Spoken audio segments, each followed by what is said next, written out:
നമുക്കറിയാം കുറെ പേര് എപ്പോഴും പറയുന്ന കാര്യമാണ് ഈ ലൂണെ പിടിച്ചു നിൽക്കുന്ന ഒരു ഇമോഷണലി മാത്രമാണ് നോക്കുന്നത്, ടീമിന്റെ സക്സസിനെ അല്ല.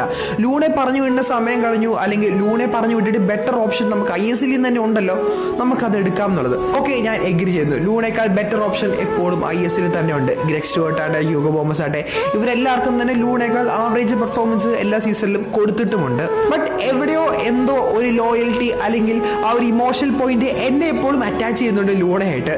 ഓക്കെ, പെർഫോമൻസ് കാര്യം സ്റ്റാറ്റ് നോക്ക്, നിങ്ങൾ അത് നോക്കി എന്നൊക്കെ പറഞ്ഞാൽ ഓക്കെ, ഞാൻ അംഗീകരിക്കുന്നു, ലൂണേക്കാൾ ബെറ്റർ ഓപ്ഷൻ കിട്ടും. ബട്ട് ഫോർ മീ അദ്ദേഹത്തിന് പ്രൂവ് ചെയ്യാൻ ഒരു സീസണോടെ വേണം.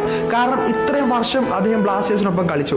കഴിഞ്ഞ വർഷം ഒരു ഇഞ്ചുറി കഴിഞ്ഞ് വന്ന് ഗോൾ ഇല്ല, അതൊരു ബിഗ് പ്രോബ്ലം തന്നെയാണ്. സ്റ്റിൽ ഗോൾ ഇല്ലാതെ ഒഴിച്ച് നമ്മൾ നോക്കുവാണെങ്കിൽ ചാൻസസ് ക്രിയേറ്റഡും അസിസ്റ്റും എല്ലാത്തിനും തന്നെ ലൂണ ഉണ്ടായിരുന്നു. സോ അദ്ദേഹം ടീം വിട്ട് പോവുകയാണെങ്കിൽ തന്നെ ഒന്ന് സന്തോഷിച്ച്, അല്ലെങ്കിൽ നമ്മുടെ മനസ്സിൽ ആ ഒരു നെഗറ്റീവ് പോയിന്റ് അല്ലെങ്കിൽ കരട് കിടക്കാതെ പോകണമെങ്കിൽ ഒരു സീസണോട് കൊടുത്ത് അദ്ദേഹത്തിന് പ്രൂവ് ചെയ്യാൻ ഒരു ചാൻസ് കൊടുക്കുക. പുതിയ കോച്ച്, പുതിയ ടാറ്റിക്സ്, ഒരു എന്താ പറയുക, അതിന് പെർഫോം ചെയ്യാൻ ഒരു സ്റ്റേജ് നമ്മൾ ഒരുക്കി കൊടുക്കാവുന്ന ഉത്തരവാദിത്തം ഉണ്ടെന്ന് എനിക്ക് തോന്നുന്നുണ്ട്.